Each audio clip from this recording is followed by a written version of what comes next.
I'm Maureen, and I'm going to talk about my experience during the lockdown periods. I must say that at first I was a little bit gung-ho about it all because I'm from Northern Ireland and I was there during the UWC strike, so I kind of thought, I have seen worse than this. I have gotten through worse than this. So I was a little bit confident, I suppose, or overconfident about how I would get through it. But of course, none of us knew how long it was going to last, or how many people were going to be affected, or indeed how we were going to deal with it on a very personal level when, for instance, I'm a practicing artist and my sort of calendar of deadlines and hopefully commissions and applications, etc., my diary just emptied. So there was a kind of months and months of blankness in front of me, and that, I must say, that came as a shock. So it felt on a personal level, the challenge was, how am I going to sustain anything like a practice during this period of time?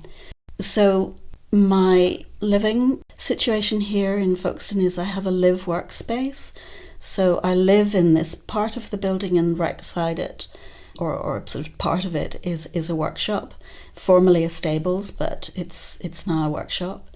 And when I moved in, I discovered that the claim for it being fully powered, for example, meant that it had one electric socket, and there was some light, but not very much, and there's no natural light.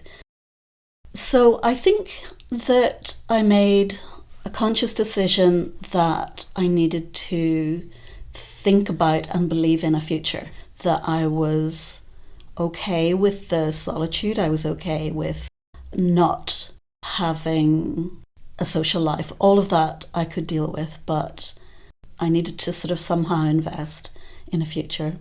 So, long story short, I made an application for some funds to CCADS, which was Southeast Enterprise Creative Industries or something, and I got some money from them which had to be matched, and so I took out a loan, a bounce back loan, in order to match the funding.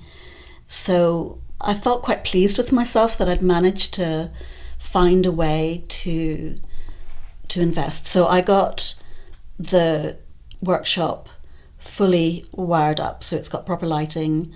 I got a sink put in for sort of dirty work. And what else did I do at that point? Anyway, the studio come workshop is a much more functioning building now, and the process of doing that was psychologically very good for me, because it was, in my way of looking at things, investing in the future.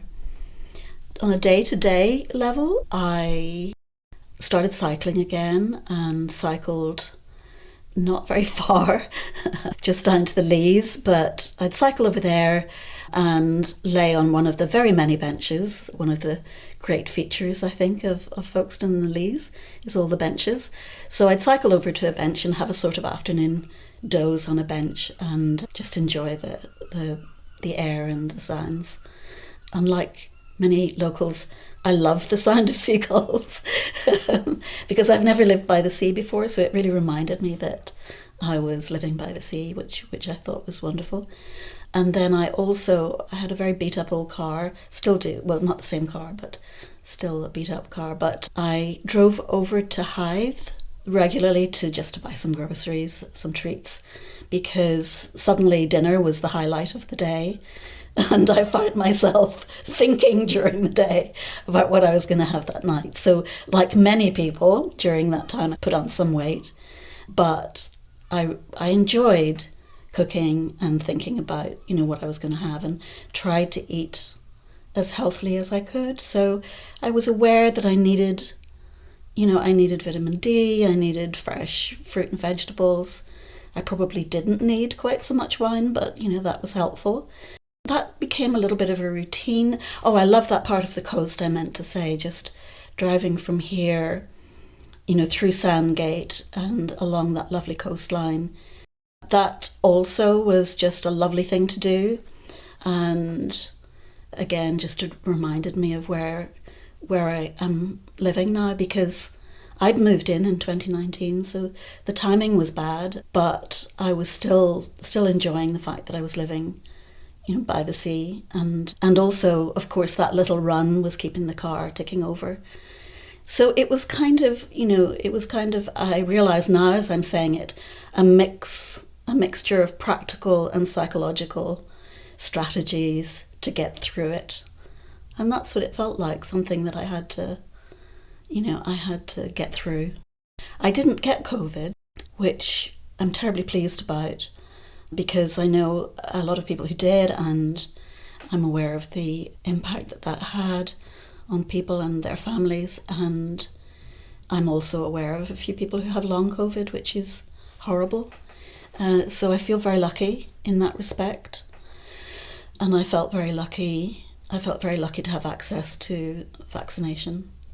That felt important to me, and I took advantage of it. On reflection, it was okay. I didn't have a bad pandemic. I just had to pull on the resources that I think, I've built up over my lifetime, really. As part of trying to maintain a practice, that I volunteered with Kent Coast Volunteering, who did a call out for creatives to get involved with their anthology project, which was led by a coordinator and artist herself, Katie Murray, who's a ceramicist. And the anthology project was based on the idea of their client base, who are people who are mostly elderly and isolated anyway, so very much so during this period. Katie had sent out creative challenge packs, which invited people to submit photographs, poetry, examples of craft, maybe anything that people were turning to for distraction and comfort during that time. I thought that I might be able to offer something in terms of installation. I was particularly interested in photographs that people might take, so we included a disposable camera in the packs and asked people to take photographs of their home, to look again at their home and to ask themselves questions about whether it was a sanctuary or a prison. Just to do what art does, is ask people to look again and look closely at their surroundings and to take photographs that reflected some of those ideas. So we also collaborated with a printmaker called Sam Capel, I think his name is, or at least I think that's how you pronounce it. And he screen printed the photographic images onto, we bought a stack of just plain white domestic tiles, because a lot of people had sort of done some DIY during that period. So it was including the idea of looking at your surroundings, and the fact that plain white tiles are very blank unless you do something interesting with them. So long story short, again, we worked with some tile fixers, people who worked with tiling, and they helped us to put those tiles on the front of Lee's lift.